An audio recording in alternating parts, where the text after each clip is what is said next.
Question है in L circuit RMS value of current is 5√2 ampere through inductor of 4/pi milli henry frequency of AC source is 50 hertz consider phase angle of current to be 0 at t equal to 0 find voltage at function of time t current at function of time t and average value of current over complete cycle and average power dissipation in circuit सबसे पहले निकालना है voltage of the power. तो हमारे पास यहाँ पे IRMS value दे रखी है, हमें पता है ये सब गिवन है, तो IRMS इक्वल टू क्या होता है हमारे पास I नोट डिवाइड बाय में √2, यहाँ I नोट है पीक वैल्यू, तो ये क्या आ जाएगी IRMS दे रखी है 5√2 इंटू में क्या आ जाएगी √2, यानी कि हमारे पास क्या आ जाएगी 10 एम्पियर हमारे पास क्या आ गया यहाँ पे पीक वैल्यू। और दूसरा हमें ओमेगा पता है 2π/t होता है और t हमें पता है कि क्या होता है 1/t इक्वल टू होता है न्यू के, तो ये क्या आ जाएगी 2π न्यू, तो 2π न्यू हमारे पास क्या है 50, यानी कि 100π हमारे पास क्या हो गया ओमेगा, ओमेगा क्या होगा हमारे पास 100π। और हमें जो हमारे पास जो इनका तीनों का ग्राफ होता है R, C और L, तो यहाँ पे हमारे पास क्या होता है R, ये हमारे पास L होता है, यहाँ पे इंडक्टर, यहाँ पे हमारे पास क्या होता है C,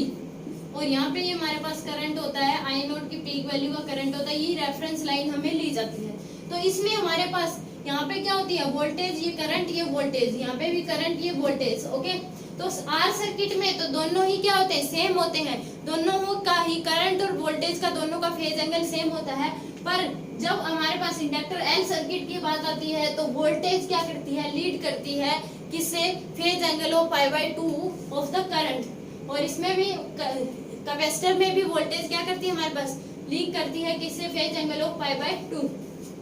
तो हमारे पास इसमें क्या हो जाएगा वोल्टेज क्या हो जाएगी V naught sine omega t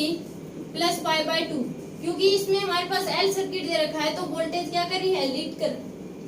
कितने एंगल से π/2 से क्या है आगे है, तो ये क्या कर रही है लीड कर रही है। और कैपेसिटर में क्या करता है वोल्टेज लैग करता है विद एंगल ऑफ π/2, क्योंकि ये नीचे की तरफ है तो ये क्या हो रहा है आगे है π/2 से करंट लीड करता है। तो वोल्टेज क्या हो जाएगी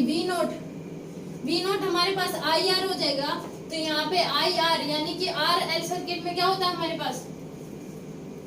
एल सर्किट में R जो हमारे पास होता है L ओमेगा के बराबर होता है, यानी कि जो रिएक्टेंस होता है वो हमारे पास क्या होता है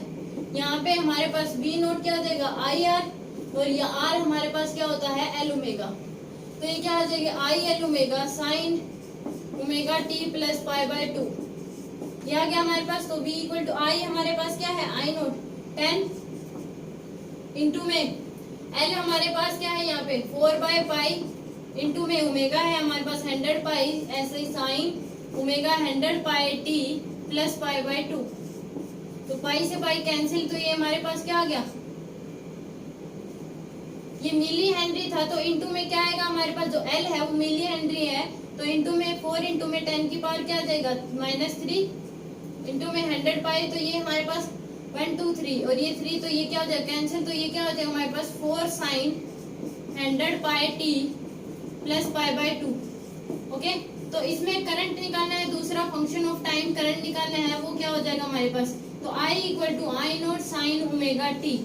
क्योंकि इसमें जो फेज एंगल है वो तो हमारे पास जो voltage phase angle π/2 phase angle से लीड कर रही है, करंट क्या लीड नहीं कर रहा लैग कर रहा है, तो I इक्वल टू क्या हो जाएगा I नोट हमारे पास कितना है 10 साइन 100πt, ये हमारे पास क्या आ गया करंट हमारे पास क्या हो गया 10 साइन 100πt। थर्ड इसने पूछा है एवरेज पावर, थर्ड इसने पूछा है एवरेज वैल्यू ऑफ करंट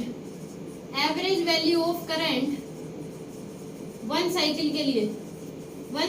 लिए पूछा है, तो ये हमेशा ही क्या होती है जीरो होती है, average value of current one cycle के लिए ऑलवेज जीरो होती है, ओके। फोर्थ इसने पूछा है, फोर्थ हमारे पास क्या है एवरेज पावर इसने पूछा है,